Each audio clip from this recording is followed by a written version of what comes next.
éleveur de Coromou pour vous faire rencontrer un terrariophile. Lucien possède, entre autres, 8 beaux spécimens de reptiles.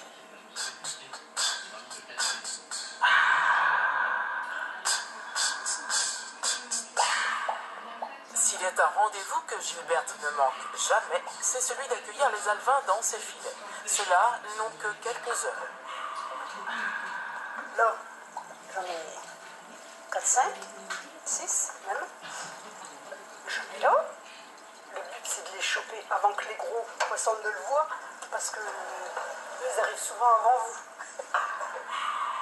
Direction la nurserie. Dans cet aquarium, pas moins de 300 alevins. Lorsqu'ils seront plus grands, ils iront grossir les rangs des candidats à l'adoption. Au départ, j'avais pas mal de mortalité parce que je pensais pas que ce soit comme les bébés, quoi, en fait. En allant au club, c'est là qu'on apprend les bons gestes, on apprend beaucoup de choses. Parce que bon, on a beau regarder sur Internet, mais Internet, ils vous disent ceci, ils vous disent cela, mais en fait, c'est pas spécialement vraiment ce que vous faites, quoi.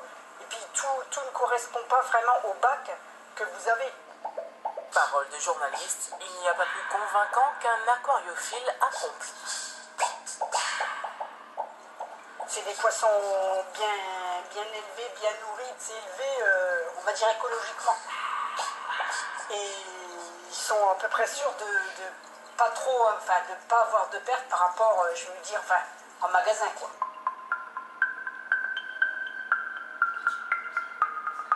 Mais le poisson, aussi beau et coloré soit-il, n'est pas toujours le roi du bac. Dans certains aquariums, ceux-là bien salés, les vedettes sont végétales. Bienvenue dans l'univers de Dominique. Les coromous, c'est plus vivant. Ça bouge avec les pompes. Que les coraux durs, c'est du statique. Et c'est vous qui les avez agencés comme ça dans votre aquarium? À moitié.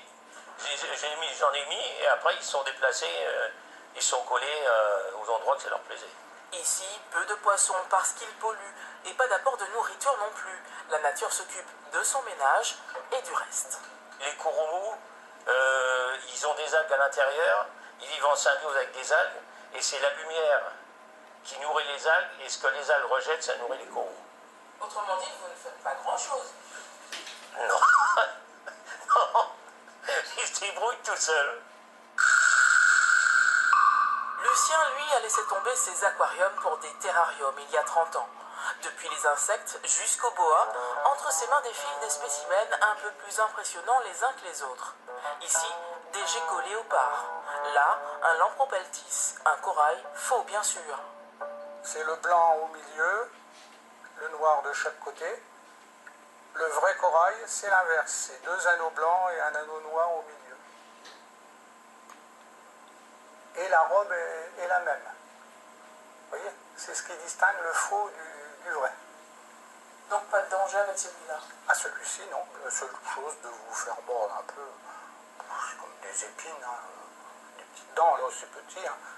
Bon, les boas, ça a des plus grosses dents, bon, ça va vous arracher un peu si ça mordait comme des ronces, vous voyez? Ni agressif, ni affectueux. Le serpent ne recherche pas la compagnie des hommes, mais il se laisse volontiers faire entre des mains expertes. On ne dresse pas un serpent, il est habitué à la manipulation. C'est-à-dire que quand vous le manipulez, il ne se sent pas en danger, donc il ne va pas être agressif. Oui, mais il y a des façons de manipuler aussi. De la douceur, madame. Que de la douceur. Mais la passion, c'est la passion des animaux, de tout, de voir leur façon de vivre, de se reproduire, de tout un tas de choses. Et puis surtout aussi, après, ce qu'on fait beaucoup, c'est un devoir pédagogique, d'expliquer que le serpent n'est pas la hantise qu'on pourrait penser. Vous voyez, d'ailleurs, c'est très gentil. Mais selon les espèces, il y a toujours des précautions à prendre. C'est un animal sauvage, il ne faut pas l'oublier. Et c'est toujours l'humain qui doit se mettre au niveau de l'animal, respecter un peu le fonctionnement de vie de l'animal, et pas l'inverse. Une expérience inédite. Le mot de la fin avec un boa en écharpe. Et pour que madame ait bien chaud, Oula. on va lui mettre donc un boa. Bien. très rapidement. Je vous dis à bientôt. Voilà. Ailleurs, en Champagne-Ardenne. Voilà. Merci beaucoup, Lucien. Voilà, voilà. Oh mon Dieu, non, le visage.